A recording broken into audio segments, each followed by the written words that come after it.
जय हिंद दोस्तों, आप लोग का स्वागत है हमारे YouTube चैनल शैक्षिक पाठशाला में। आज हम देखेंगे यूपीएसआई हिंदी के 16वां प्रैक्टिस सेट। उम्मीद करते हैं कि आप लोग की पढ़ाई बहुत अच्छी चल रही होगी और आप लोग भी अच्छे से होंगे, प्रसन्न होंगे। पहला क्वेश्चन देखते हैं, आदिकाल का संभावित समय आरंभ कौन सा माना जाता है? ए 1375 ईस्वी, बी 1900, सी 1700 ईस्वी, डी 1050 ईस्वी या 1050। तो इसको हम कहेंगे डी, इसका ऑप्शन सही होगा। 1050 ईस्वी से लेकर के 1375 ईस्वी तक आदिकाल का आरंभ माना जाता है। इसे वीर गाथा काल के भी नाम से जाना जाता है। क्वेश्चन नंबर 2 देखते हैं, निर्गुण कवियों में सर्वाधिक शिक्षित संत इनमें से कौन है?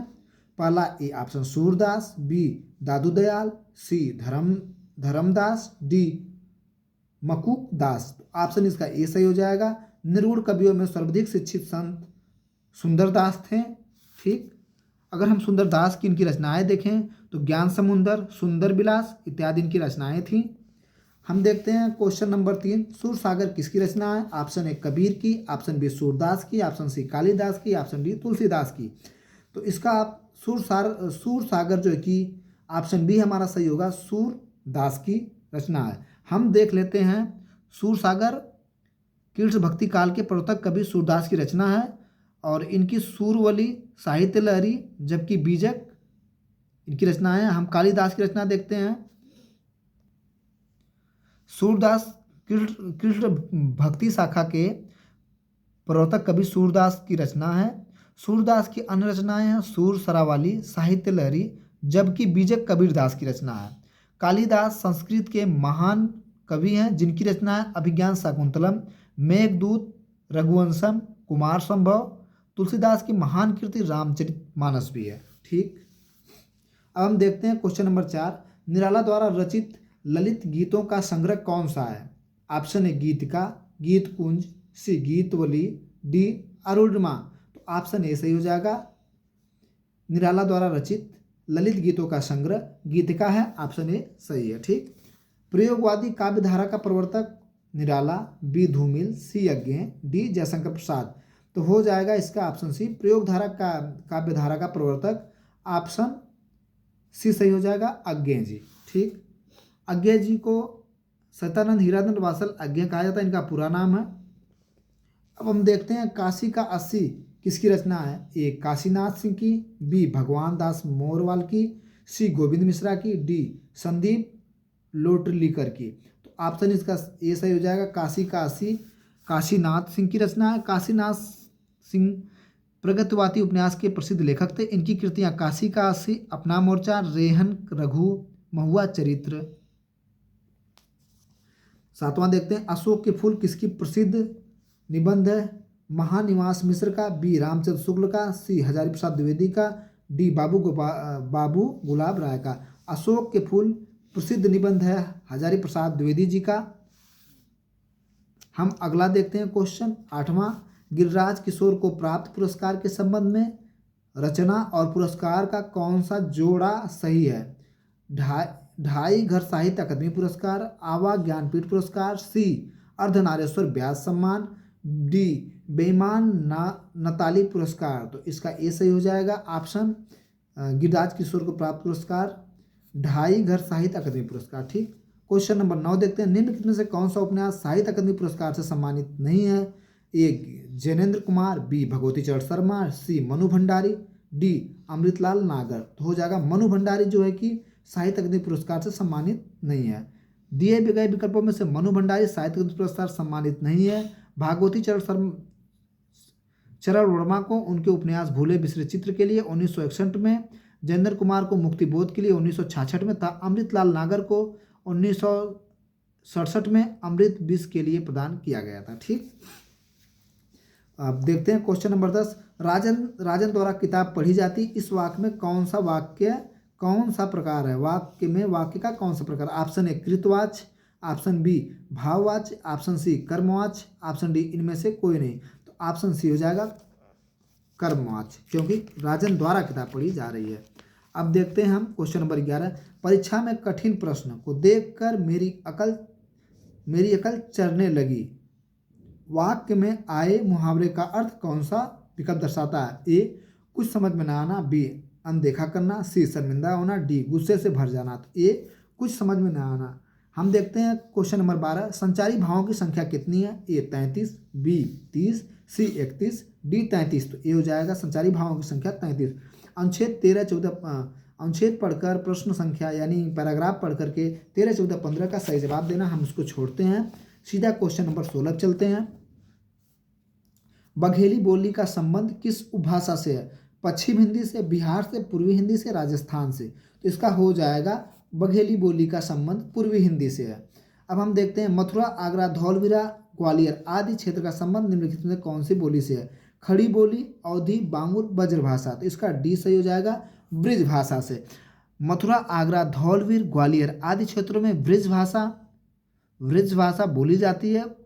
ठीक, अब देखते हैं क्वेश्चन नंबर 18, केंद्रीय हिंदी प्रशिक्षण संस्थान किस विभाग के तहत कार्यरत है? राजभाषा के, उच्चतर हिंदी विभाग से, अस्थायी विभाग से, डी साहित्य अकादमी से। तो केंद्रीय हिंदी प्रशिक्षण संस्थान द्वारा किस भाषा के तहत कार्यरत है? ऑप्शन ए सही जगह राजभाषा से। निम्नलिखित विकल्पों में से दाता शब्द का स्त्रीलिंग चुनिए। दताई, दाती, दात्री, दात्री। ठीक है, तो दाता का हो जाएगा ऑप्शन डी दात्री स्त्रीलिंग शब्द। हल्दी का तत्सम शब्द हिरक, हरिद्रिका, हरि, हस्ती। तो इसका ऑप्शन बी सही हो जाएगा हरिद्रा। ठीक, ईश्वर को न मानने वाले व्यक्ति के लिए एक शब्द क्या है? ऑप्शन ए सनात, आस्तिक, पंडित, नास्तिक। इसका डी सही हो जाएगा नास्तिक। मेरा सारा दूध छोटी बिल्ली पी गई, इस वाक्य में कितने पदबंध? मेरा सारा दूध छोटी बिल्ली पी गई। Option A 2, option B 3, option C 1, option D 4। तो इसका बी सही हो जाएगा ऑप्शन बी, मतलब कि 3 इसमें होगा ऑप्शन बी। मेरा सारा दूध बिल्ली पी गई, इसमें 3 उपबंध है, जबकि जब एक से अधिक पद मिलकर के एक व्याकरणिक इकाई का काम करते हैं तो उस बंधी हुई इकाई को पदबंध कहते हैं। पदबंध को वाक्यांश भी कहा जाता है। जैसे किसी व्यक्ति या समाज का उत्थान अनुशासन पर निर्भर है। ठीक, क्वेश्चन नंबर देखते हैं 23, जिस शब्द में टूटी नहीं है उसका चयन करें। छत्रो छाया, छत्री छाया, छतर छाया, छत्र छाया। तो इसका ऑप्शन डी सही हो जाएगा छत्र छाया। सही वर्तनी वाला शब्द कौन सा है? ऑप्शन ए विभाग, विभागो, विभग, विभग। तो सही ऑप्शन इसका ए सही हो जाएगा विभाग। ठीक, दिए गए विकल्पों में सही विकल्प चुनिए। ऑप्शन ए 3 नगर का नाम बताइए, 3 नगरों का नाम बताइए, 3 नगरों का नाम बताइए, 3 नगर के नाम बताइए। ऑप्शन इसका बी सही हो जाएगा 3 नगरों के नाम बताइए। ठीक, ऑप्शन क्वेश्चन नंबर 26, सभी मिलकर स्कूल जाता है, वाक्य का शुद्ध रूप होगा सभी मिलकर स्कूल गए। बी सभी मिलकर स्कूल साथ जाते हैं। सी सभी मिलकर स्कूल जाते हैं। डी सभी साथ स्कूल जाते हैं। तो 26 का सही हो जाएगा डी ऑप्शन, सभी साथ स्कूल जाते हैं। 27 क्वेश्चन देखते हैं, वह तुम और हम बाजार जाएंगे, वाक्य को शुद्ध कीजिए। तुम वह हम और हम बाजार जाएंगे, वह तुम और हम बाजार जाएंगे, हम तुम वह बाजार जाएंगे, वह हम और तुम बाजार जाएंगे। तो 27 का ऑप्शन सही हो जाएगा सी, हम तुम और वह, यानी तीनों मिलकर बाजार जाएंगे। ठीक, क्वेश्चन नंबर 28 देखते हैं, दिए गए विकल्पों में सही विकल्प का चयन, प्रस्तुत वाक्य पूर्ण करिए। गणेश जी महाभारत लिखने को तैयार हो गए। आप ... उन्होंने एक शर्त रखी कि कलम एक बार उठा लेने के बाद काव्य होने तक बीच में नहीं रुकेंगे। ऑप्शन ए परंतु घोषित, गणेश जी महाभारत लिखने को तैयार हो गए परंतु घोषित काव्य। ऑप्शन बी और अघोष। ऑप्शन सी लेकिन कंपन। डी किंतु समाप्त। इसका डी से हो जाएगा गणेश जी महाभारत, इसका ऑप्शन डी सही होगा। गणेश जी महाभारत लिखने को तैयार हो गए किंतु उन्होंने एक शर्त रखी कि एक बार कलम उठाने के बाद काव्य को समाप्त होने तक बीच में नहीं रुकेंगे। ठीक, क्वेश्चन नंबर 29, निम्न में से क्या काल कहलाता है? क्रिया के घटित होने का समय। ए ऑप्शन बी क्रिया का सामान्य रूप, ऑप्शन सी क्रिया का मूल रूप, ऑप्शन डी क्रिया का पूर्ण रूप। तो हो जाएगा ऑप्शन ए क्रिया के घटित होने का समय। ठीक, वाच्य क्या है? क्रिया का रूपांतरण, बी कर्ता का रूपांतरण, सी कर्म का रूपांतरण, डी सभी सही है। इसका ऑप्शन ए सही हो जाएगा क्रिया का रूपांतरण। काव्य पद का उपयोग कब होता है? बार बार एक ही बात के लिए, छूटे हुए अंश के लिए, काक पद का प्रयोग। वाक्य के बीच विराम लेने पर, शोक प्रकट करने पर। इसका ऑप्शन बी सही हो जाएगा छूटे हुए अंश के लिए। क्वेश्चन नंबर 32 देखते हैं। पस्त होने का अर्थ क्या है? बदल जाना, भूखे रहना, मौज उड़ाना, हार जाना। तो 32 का ऑप्शन डी सही हो जाएगा। पस्त होना यानी हार जाना। अब तब करना मुहावरे का अर्थ है ऑप्शन ए मदद, शीघ्र मदद करना, ऑप्शन बी बहाना करना, ऑप्शन सी परेशान करना, ऑप्शन डी मारने के करीब होना। अब तक मुहावरे का सही अर्थ है बहाना बनाना, ऑप्शन बी सही है। लोकोक्ति को अपने आप में पूरा वाक्य होती हैं। लोकोक्ति अपने आप में पूरा वाक्य होती है, जबकि मुहावरा होता है ऑप्शन ए वाक्यांश, ऑप्शन बी पूरी इकाई, ऑप्शन सी अर्थ विशेष, ऑप्शन डी परंपरागत कथन। तो इसका ऑप्शन ए सही हो जाएगा वाक्यांश। ठीक है। गुड़ न देना, गुड़ की इस लोकोक्ति में उचित विकल्प से पूर्ण करिए। गुड़ न देना, गुड़ की ए ऑप्शन रोष करे तो, ऑप्शन बी लड़ाई करे तो, ऑप्शन सी बात करे तो, ऑप्शन डी राज तो करे। इसका सी ऑप्शन हो जाएगा गुड़ न देना, गुड़ की सी बात तो करे। अगर कोई गुड़ सी बात कर रहा है तो उसको गुड़ ना दे। ठीक। भक्ति रस के प्रतिष्ठापक आचार्य कौन थे? रूप, ऑप्शन ए रूप गोस्वामी, ऑप्शन बी आचार्य भरत, ऑप्शन सी आचार्य विश्वनाथ, ऑप्शन डी आचार्य मम्मट। तो इसका ऑप्शन ए सही हो जाएगा। भक्ति के प्रतिष्ठापक आचार्य, भक्ति रस के आचार्य गोस्वामी थे। ठीक। इस रस में ईश्वर के प्रति इनका प्रेम का वर्णन किया गया है। 37 देखते इनमें से कवित छंद का भेद कौन सा सही है? ऑप्शन ए देवघन राक्षी, ऑप्शन बी मनहरण, ऑप्शन सी रूप घन राक्षी, ऑप्शन डी मत गेंद।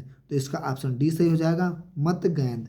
अलंकार के संदर्भ में कौन सा कथन गलत है? ए ऑप्शन उपमा में सदृश की प्रधानता और रूपक में तादम्य अभेद की, बी रूपक में उपमेय में उपमान का आरोप, उत्प्रेक्षा में संभावना, ऑप्शन सी एमक में केवल शब्दों की आवृत्ति होती है, लाटानुप्रास में शब्दों और अर्थों दोनों की आवृत्ति होती है, ऑप्शन डी उपरोक्त में से सभी। तो इसका हो जाएगा अलंकार के संदर्भ में कौन सा कथन गलत है? सारे कथन गलत है। ठीक। उपरोक्त में से कोई नहीं, इसका सही होगा उपरोक्त में से कोई नहीं, अतः विकल्प सही डी है। ठीक।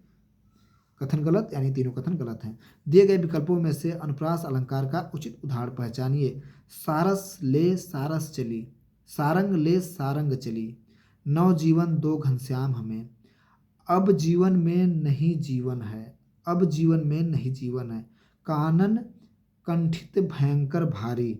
ऑप्शन डी इसका सही हो जाएगा। विकल्प अनुप्रास अलंकार कानन कंठित भयंकर भारी। कानन कंठित भयंकर भारी अनुप्रास का अलंकार का एक उदाहरण है। ठीक। 40 देखते हैं। अखियन हरि दर्शन की भूखी, इस पंक्ति में कौन सा अलंकार? उपमा, ए बी वृत्तानुप्रास, सी वंक्रोति, डी मानवीकरण। तो ऑप्शन डी सही हो जाएगा मानवीकरण।